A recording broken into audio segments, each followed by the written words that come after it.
veremos que las palabras del rey aclaran la naturaleza del ser humano. En segundo lugar, veremos que las palabras del rey aclaran la naturaleza de Dios. Y en tercer lugar, las palabras del rey aclaran la naturaleza de la ley. Y finalmente, el rey, que tiene ahora el derecho de preguntar a estos tres grupos, aclarará la naturaleza del Hijo de Dios. En primer lugar, las palabras del rey aclaran la naturaleza del ser humano en los versículos 15 al 22. Las tres parábolas anteriores, recordemos que deberían llevar a los sacerdotes y fariseos al arrepentimiento.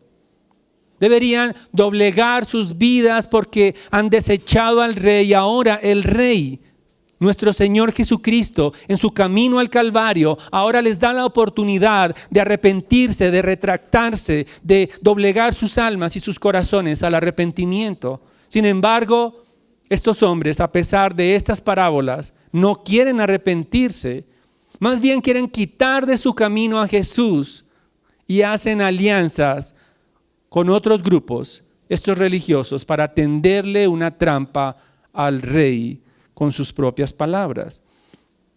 Dice el versículo 15 que entonces se fueron los fariseos y deliberaron entre sí cómo atraparle, sorprendiéndole en alguna palabra. Y vemos una unidad en el texto en que ese versículo 15 nos habla de palabras, pero también el versículo 46 al final nos dice: y nadie pudo contestarle ni una palabra.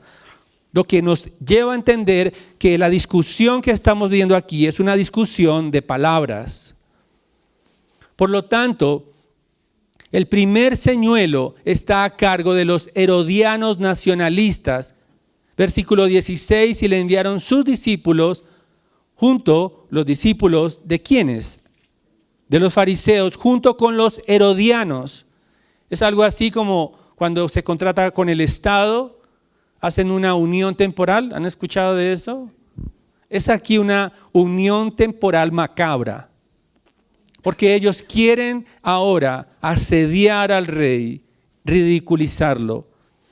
Los herodianos eran secularistas, es decir, ellos querían rendir lealtad al emperador romano. Estaban celosos porque tiempo atrás, muy cercano, había entrado el rey como glorioso rey y era aclamado por las multitudes en Jerusalén, y para ellos el único rey que existía en ese momento era Herodes. Los herodianos entonces querían mostrar al Señor Jesucristo como un traidor, haciéndole la pregunta perfecta. Versículo 17. Dinos pues, ¿qué te parece? ¿Es lícito pagar impuestos al César o no? Era una pregunta de sí o no. En cualquiera de las dos respuestas pondría al Señor Jesucristo como un traidor. Si decía que no había que pagar el impuesto, entonces era un traidor de César, del emperador. Si decía que sí había que pagar el impuesto, entonces sería enemigo de su propio pueblo. Y por eso ellos quieren acorralar al Señor Jesucristo. Pero él, conociendo su malicia, dice el versículo 18, conociendo su veneno, conociendo el deseo de ridiculizar al rey, de hacerlo ver como un traidor, les contesta, versículo 18, ¿por qué me ponéis a prueba, hipócritas? Y es la palabra más perfecta para describir la apariencia de estos hombres. Están disfrazados de piedad, le llaman maestro, quieren organizar su pregunta para que él quede totalmente acorralado en sus propios argumentos. Hablan de su imparcialidad y por eso entonces son hipócritas. Versículo 19, el Señor les dice: mostradme la moneda que se usa para pagar ese impuesto. Y le trajeron un denario. Y él les dijo: ¿de quién es esta imagen y esta inscripción? Ellos le dijeron: del César. Entonces él les dijo: pues dad al César lo que es del César y a Dios lo que es de Dios. Sus maquinaciones eran terrenales, pero el rey no es de este mundo, no caería en las redes de estos herodianos. Ellos mismos son confrontados no con la lealtad al emperador, sino la lealtad a su propio creador. La frase "dad al César lo que es del César" implicaba que ellos debían también pagar el tributo a César.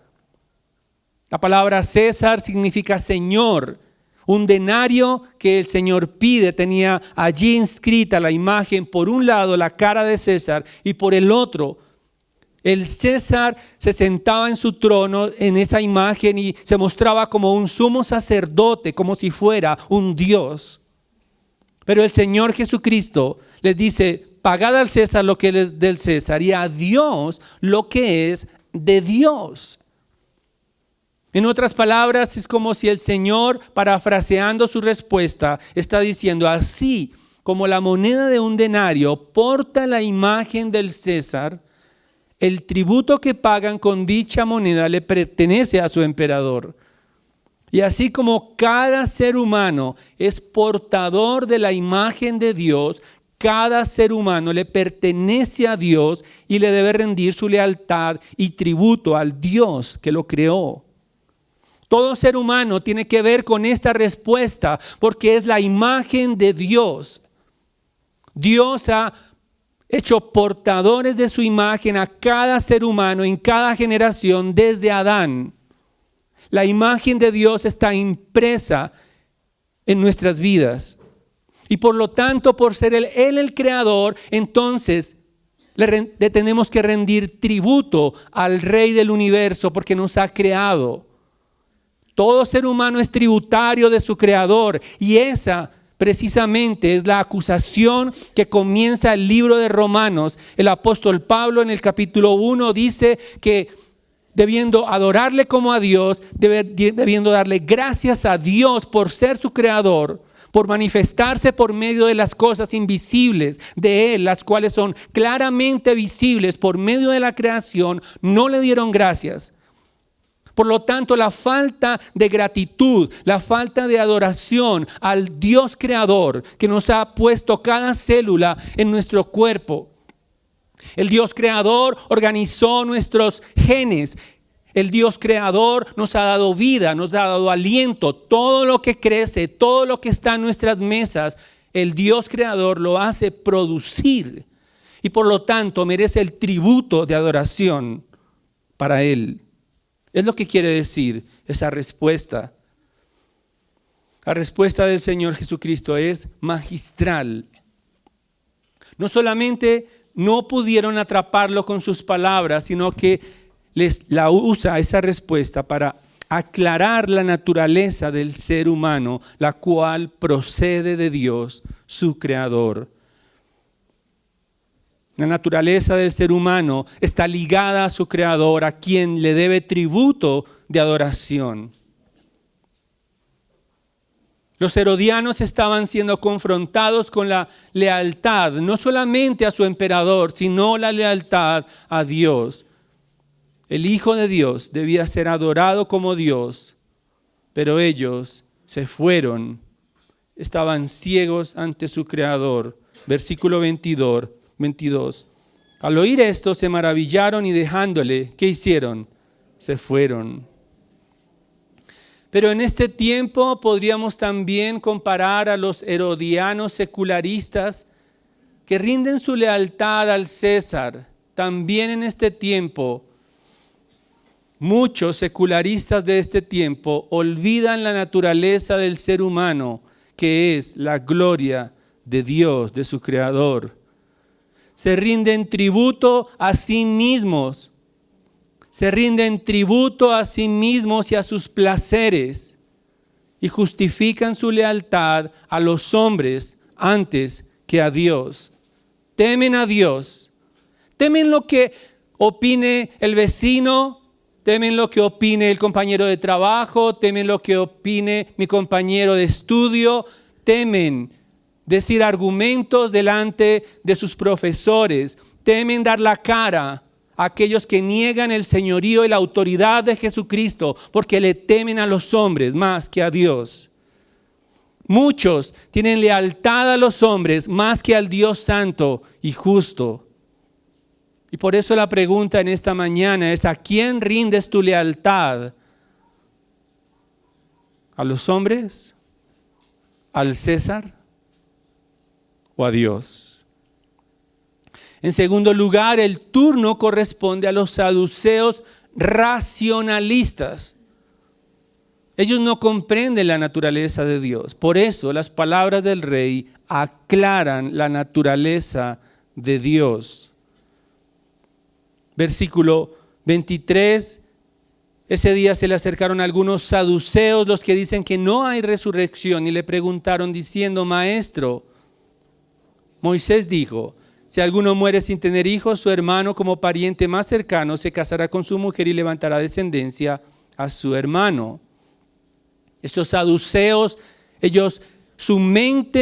la mente de los saduceos no concebía la resurrección, no podían entender que hay una gloria más allá de sus ojos.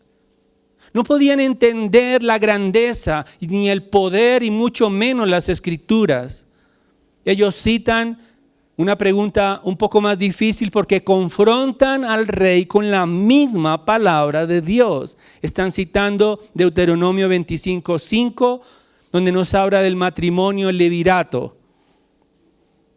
Ellos quieren mostrar este matrimonio, el cual Dios estableció para que hubiera descendencia y para que la herencia nunca se perdiera en esa familia. Recordemos lo que pasó con Ruth, les dejo de tarea. Ruth, finalmente, su esposo murió ¿en dónde? En Moab, pero al casarse fue reivindicada en todos los bienes de su esposo. ¿Por medio de quién?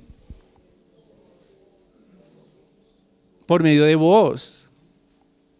Por lo tanto, este matrimonio quería la reivindicación de los derechos de una familia, pero estos hombres usan la palabra de Dios para hacer ver absurda la resurrección. Se inventan una historia, algo así como de la viuda negra, porque tuvo 7 esposos y al final todos murieron. Entonces dicen, bueno, estuvo con el primero, luego se murió, estuvo con el segundo, y para exagerar la cosa, dicen que hubo 7 maridos. Con 3 era suficiente, pero ellos quieren atrapar al rey. Pero el Señor les aclara su equivocación. Versículo 29, pero Jesús respondió y les dijo: estáis equivocados por no comprender las Escrituras ni el poder de Dios. En primer lugar, estaban sacando conclusiones basadas en su realidad presente. Confundían la naturaleza de las relaciones humanas con la naturaleza eterna de Dios. No entendían las Escrituras. No entendían que las Escrituras hablan de una relación eterna de Dios con su pueblo. No entendían que las Escrituras proclaman una promesa de resurrección y la gloria eterna de los hijos de Dios. Algunos creyentes inclusive tratan de ver la palabra de Dios para pescar promesas que solucionen sus problemas. ¿Tengo problemas con mi esposo? Entonces busquemos un versículo que me ayude a solucionar mi problema. ¿Un problema con mi vecino? Busquemos a ver cómo Dios me habla. Pescando promesas para solucionar situaciones humanas. No comprenden la palabra de Dios. No comprenden que la palabra de Dios es el plan de redención gestado desde antes de la fundación del mundo. La palabra de Dios no es para solucionar problemas caseros, no. La palabra de Dios es para anunciar la gloria, la redención, la restauración de la relación del ser humano enemigo de Dios con su Creador. Habla de las cosas futuras, pero también habla del principio y el final de este mundo. No es para solucionar problemas terapéuticos.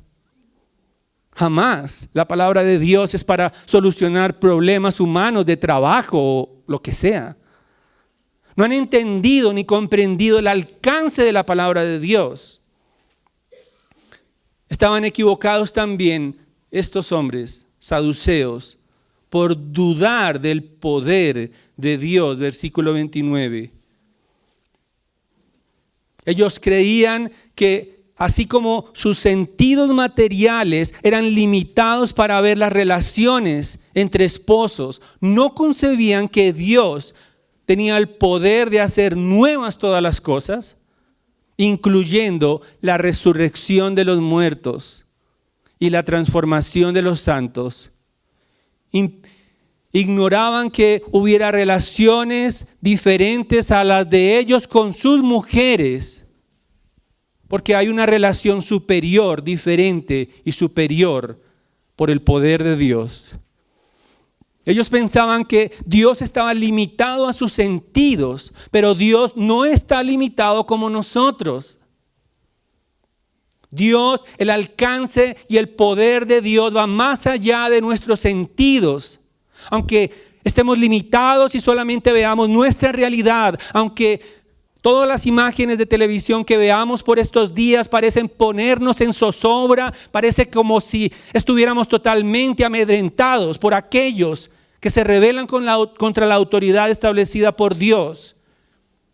Pareciera que esa es la única realidad, pero detrás de todo eso está el avance del reino de Dios, quizás usando toda esta situación para conmover los corazones, para buscar al único rey que puede arreglar sus vidas primeramente, antes que sus propios gobiernos y que nuestro gobierno.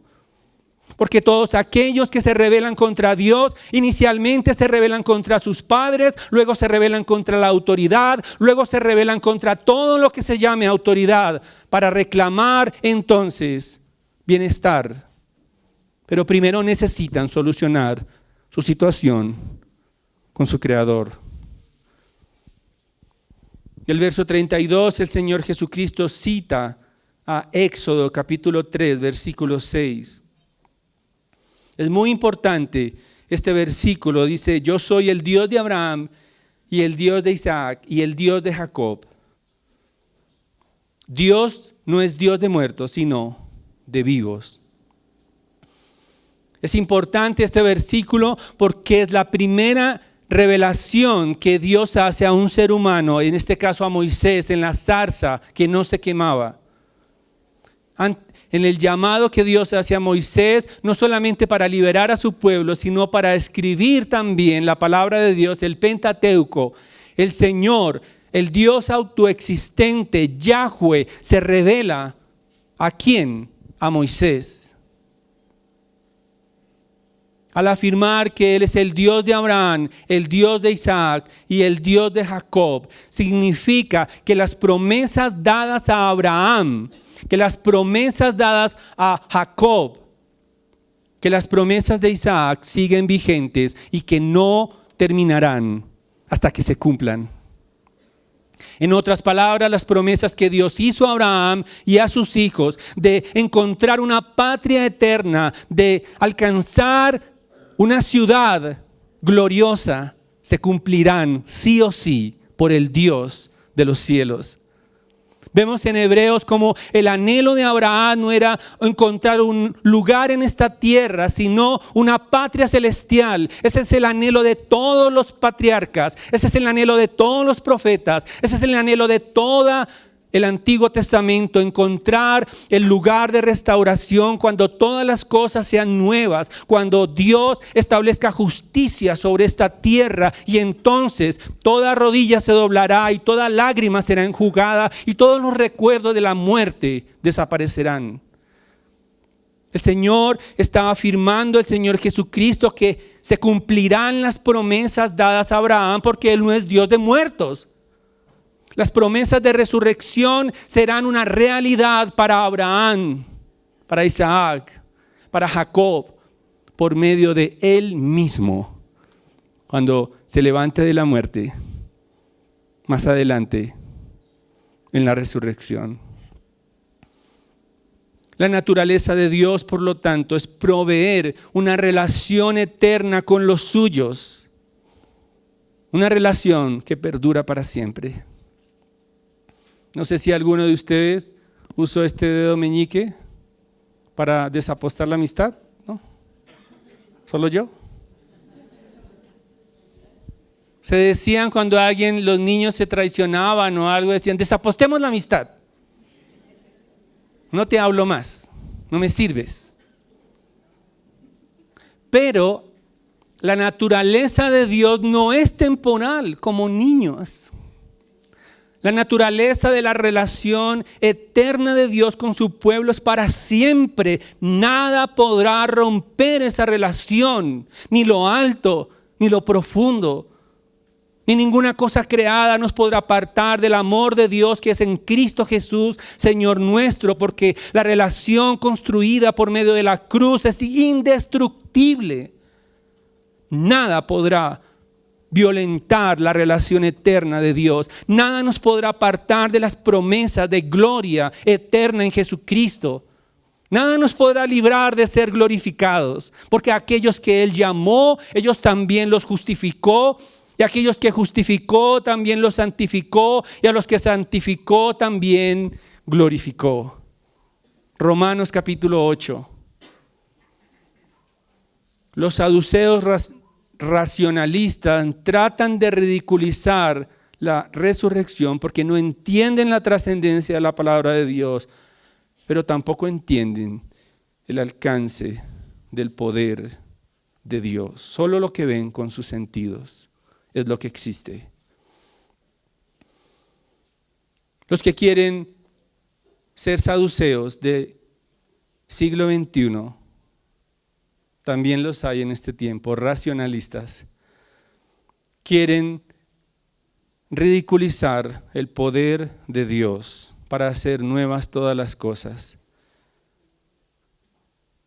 Algunos quieren disfrutar de su cristianismo viviendo en excesos, con su corazón puesto en las cosas de la tierra. Beben licor, fuman, se divierten poniendo ante sus ojos el pecado que llevó a Cristo a la cruz, pero usan la palabra de Dios también para sus propios logros. Algunos citan 1 Corintios capítulo 10, 23, todo me es lícito. Todo lo puedo hacer, todo lo que quiera. Ahí dice la palabra. Todo me es lícito. Pero no comprenden las Escrituras ni el poder de Dios. No entienden que sus actos pueden afectar la relación de Dios con los débiles de la fe. No entienden que hay débiles que están observando sus conductas un poco excedidas y olvidan 1 Corintios capítulo 8, versículo 9. El apóstol Pablo dice, si tengo que abstenerme de comer carne, no comeré carne jamás para no hacer tropezar a mi hermano. Pero ellos usurpan la escritura para justificar sus excesos. Son racionalistas, pero no entienden el alcance de la escritura ni el poder de Dios. El tercer grupo, o más bien el tercer tren que quiere aplastar al Hijo de Dios con sus argumentos, son los fariseos. Versículo 34 al 40. Las palabras del rey, en primer lugar, aclaran la naturaleza del ser humano, hecho a imagen y semejanza de Dios. En segundo lugar, aclaran la naturaleza de Dios, que ha establecido una relación eterna con su pueblo. Pero también las palabras del rey aclaran la naturaleza de la ley. Versículo 34 al 40. A partir del versículo 34, el turno es para los fariseos legalistas. Versículo 34, pero al oír los fariseos que Jesús había dejado callados a los saduceos, se agruparon como lobos rapaces. Se agruparon como lobos para asediar al rey como serpientes alistando su veneno contra el Rey del universo. Ellos quieren establecer una sentencia de muerte contra el Rey. Son su especialidad. Precisamente la ley es la especialidad de estos hombres, los fariseos, y mandan al mejor de los mejores. Versículo 35, y uno de ellos, intérprete de la ley, para ponerle a prueba, le preguntó. Le mandaron un abogado especialista en derecho canónico. Muy bien dotado para presentarse y medir el conocimiento y la idoneidad del rey en el conocimiento de la ley. Quieren medir al autor de la ley si sabe la ley. El autor de la ley está frente a ellos, aquel que inspiró esta palabra. Y ahora quieren enredarlo en sus propias respuestas. Muy habilidosos.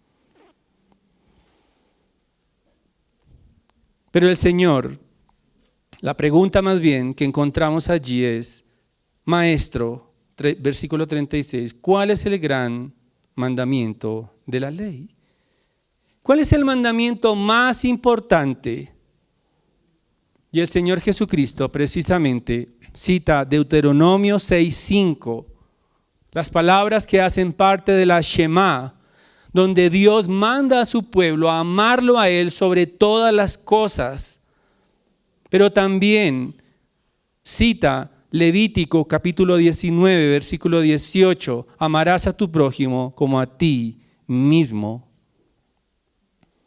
La conclusión y la respuesta de nuestro Señor Jesucristo es que no hay obediencia sin amor. El amor de Dios, el amor por el Padre sintetiza la ley. Y el amor de Dios hacia Dios se expresa en el amor hacia el prójimo.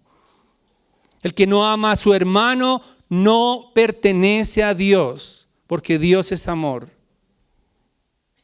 No existe la obediencia a la ley sin amor. La obediencia simétrica y meticulosa sin amor se llama legalismo. Nadie puede decir que ama a Dios si aborrece a su hermano. Primera de Juan, versículo 2, capítulo 2, versículo 9. La naturaleza de la ley no es el cumplimiento frío y legalista de una serie de mandatos escritos para hacer un checklist. Si he cumplido, llevarla a Excel y me da un porcentaje de cumplimiento. Estos eruditos de la ley meticulosamente cumplían la ley de Moisés, pero no amaban a nadie. Se amaban a ellos mismos. No amaban a Dios, desechaban a su Hijo, aborrecen también al Padre, porque ningún ser humano puede cumplir la ley. Ninguno de ellos podía cumplir la ley, porque no hay justo ni aún uno.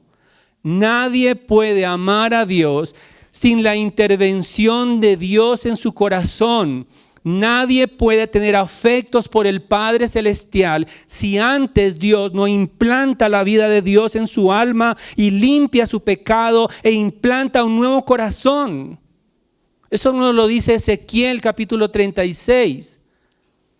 Nadie puede, cumpliendo un montón de normas, pensar que ama a Dios porque se ama a sí mismo para poder jactarse ante otros y mostrar su nivel de espiritualidad.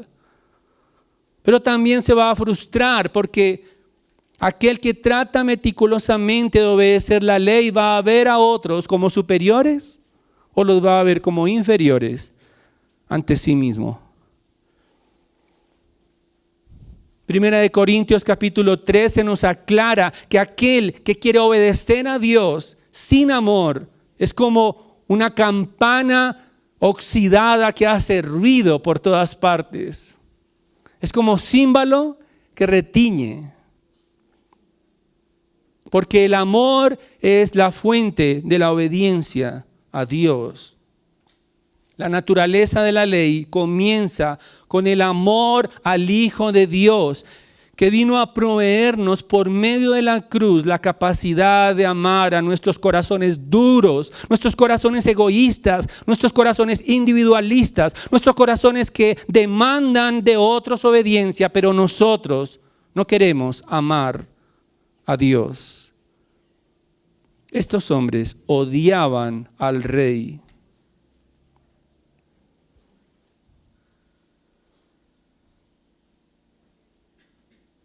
Los fariseos legalistas evaluaron al rey acerca de la idoneidad de la ley. En este tiempo también algunos cristianos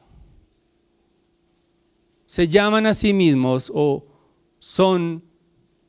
se autoproclaman cristianos liberales porque no entienden la naturaleza de la obediencia a Dios.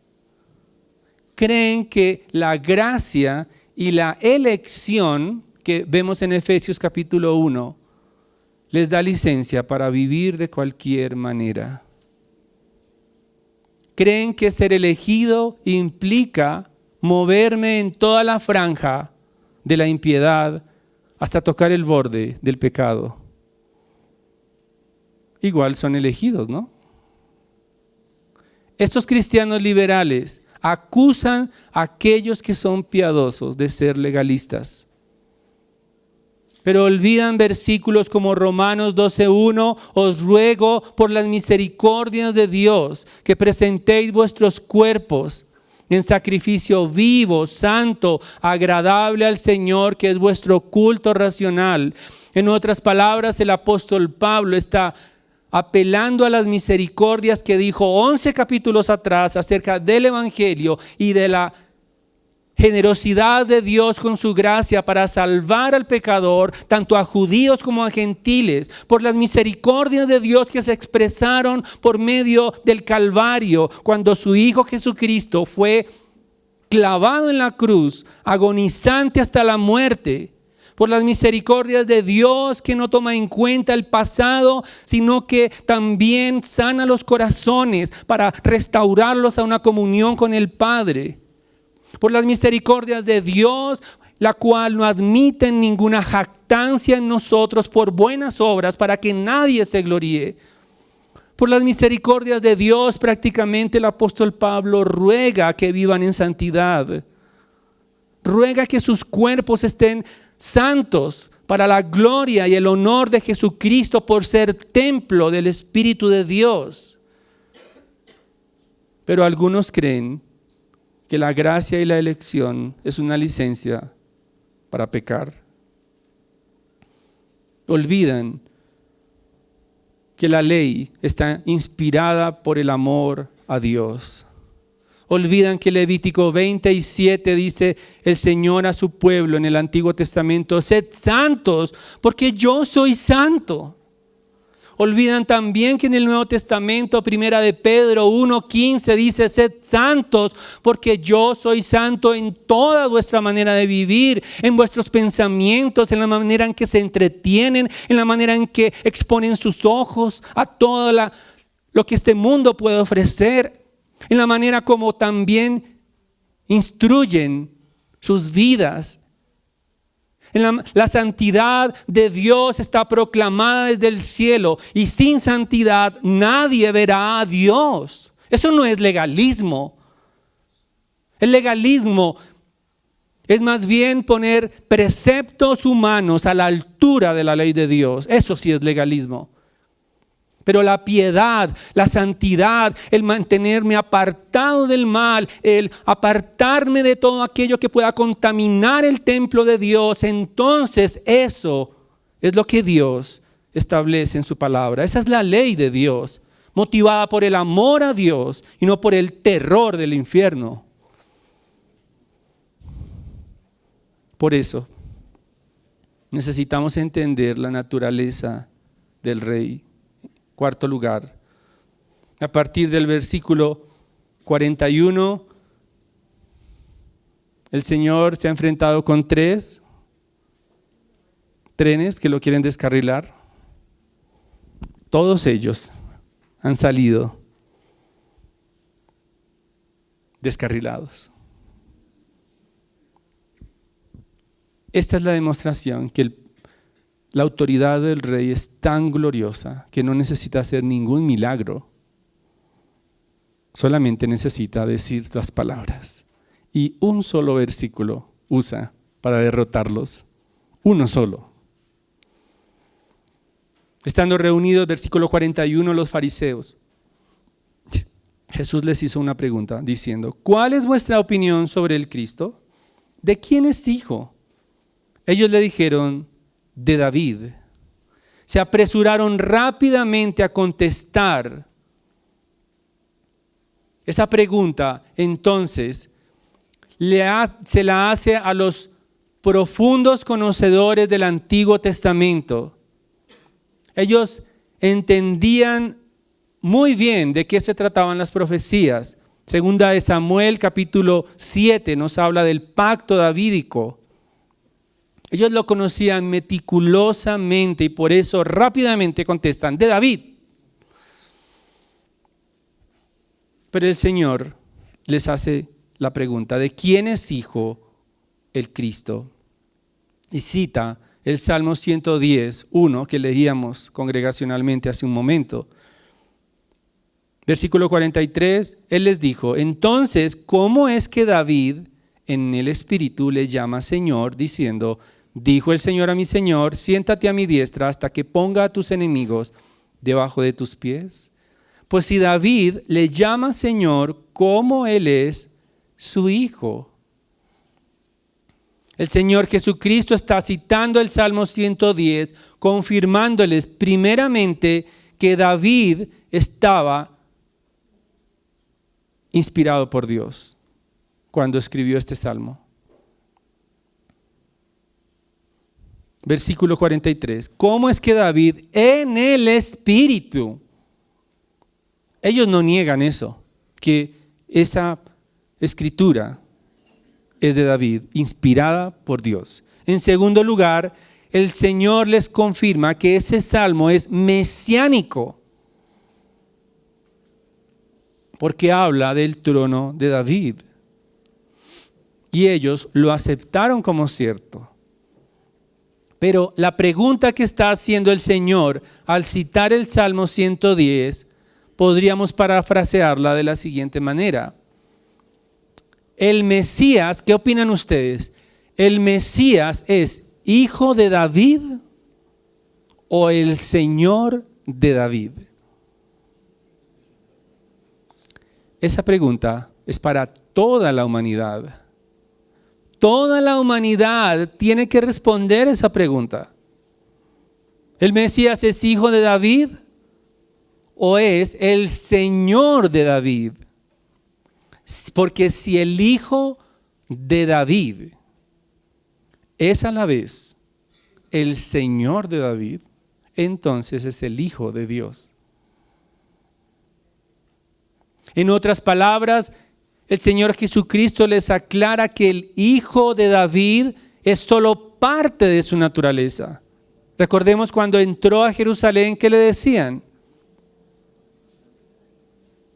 Bartimeo, hijo de David, ten misericordia de mí. Hosana, el hijo de David.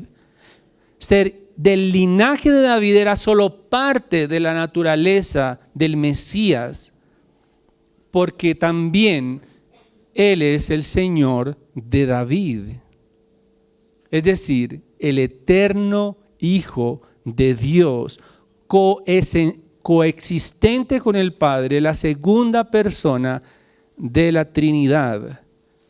En otras palabras, Dios con nosotros, Emmanuel, estaba ante ellos. Las palabras de Jesús demuestran que Él es Dios entre nosotros, porque el que ha visto a Jesucristo ha visto al Padre. Juan capítulo 14, versículo 9. Hemos crucificado a Dios. esta nación lo canta en su himno, lo cantamos, lo canté miles de veces, pero no comprenden las palabras del que murió en la cruz, porque los que crean que Él solo era el hijo de David serán condenados para siempre. Pero aquellos que crean que Él es el Señor de David, el Hijo de Dios, serán redimidos y glorificados eternamente y por los siglos. Versículo 46, y nadie pudo contestarle ni una palabra de ninguno, ni ninguno desde ese día se atrevió a hacerle más preguntas. Ninguna palabra puede decirse contra el Hijo de Dios. La verdad absoluta que juzgará a este mundo es que el Hijo de Dios vino a este mundo y sus palabras jamás podrán ser refutadas únicamente por las mentes maquiavélicas que se niegan a ser creados y a someterse a su creador. Únicamente las mentes oscuras, necias, se niegan a doblegar su alma al Creador que ha confeccionado cada una de sus células, que les ha dado vida y que hace crecer todo lo que existe por medio de su justicia. Solo Él tiene la verdad y esa verdad no puede ser desechada, no puede ser refutada por ningún argumento humano. Cada ser humano tendrá que responder a esta misma pregunta: ¿de quién es hijo el Cristo? Y su respuesta determinará su destino eterno. No habrá manera de eludir las consecuencias. ¿Qué tiene que ver con nosotros la demostración de que las palabras de Jesús son las palabras de Dios?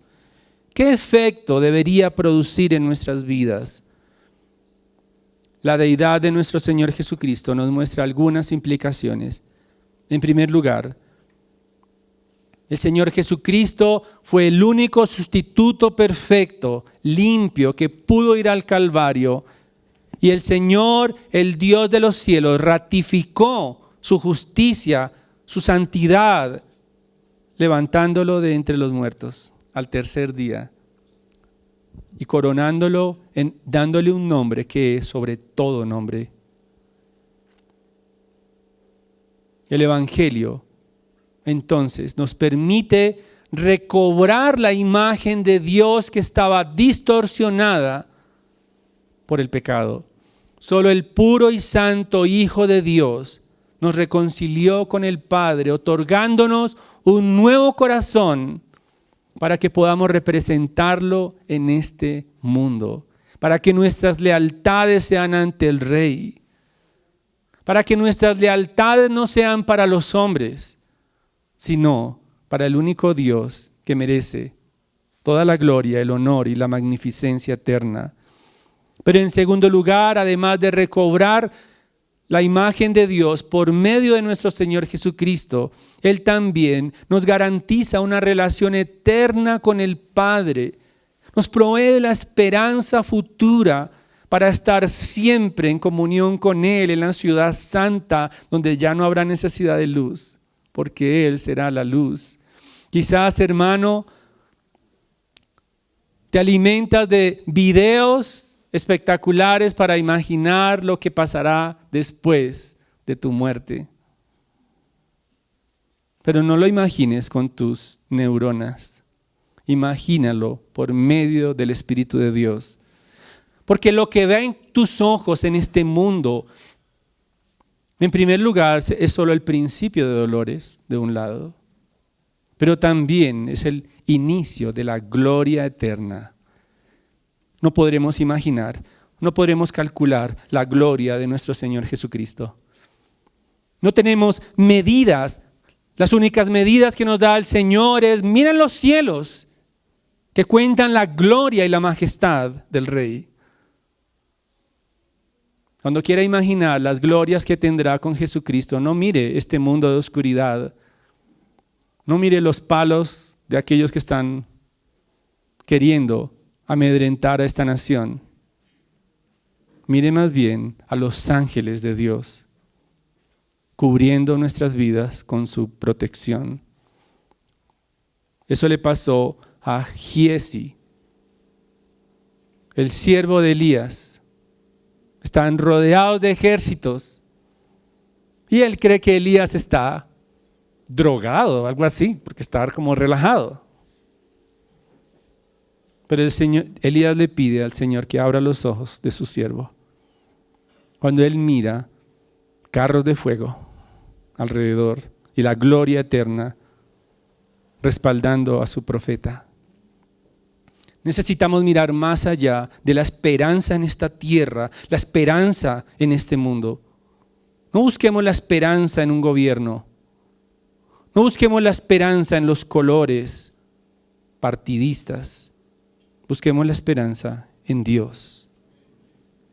En tercer lugar, la deidad de nuestro Señor Jesucristo no le permitió conocer pecado para que pudiéramos nosotros ser morada de su Santo Espíritu.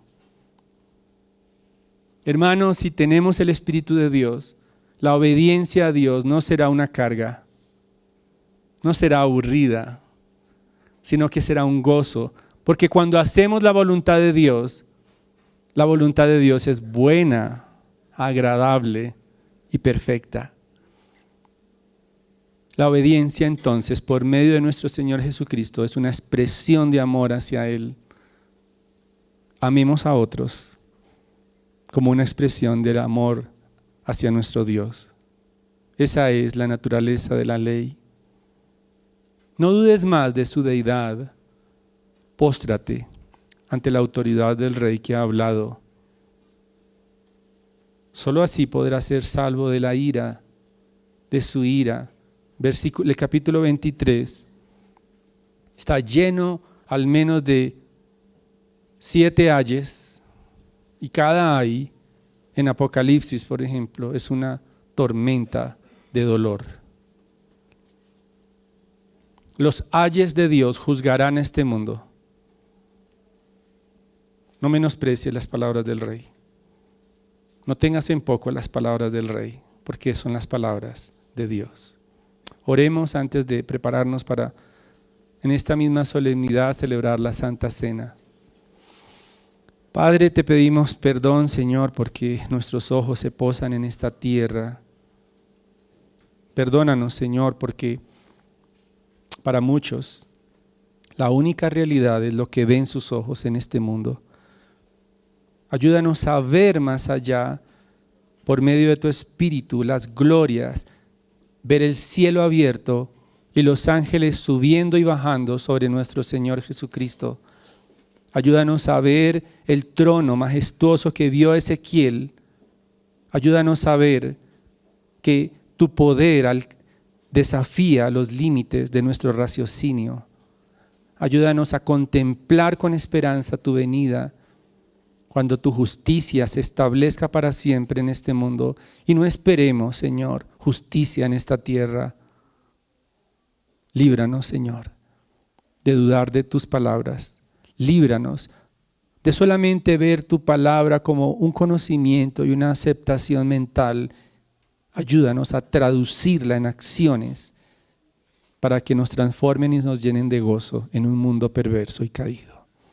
Te lo pedimos en el nombre glorioso de nuestro Rey que visitó la tierra, pero ahora está sentado en gloria eterna, Cristo Jesús.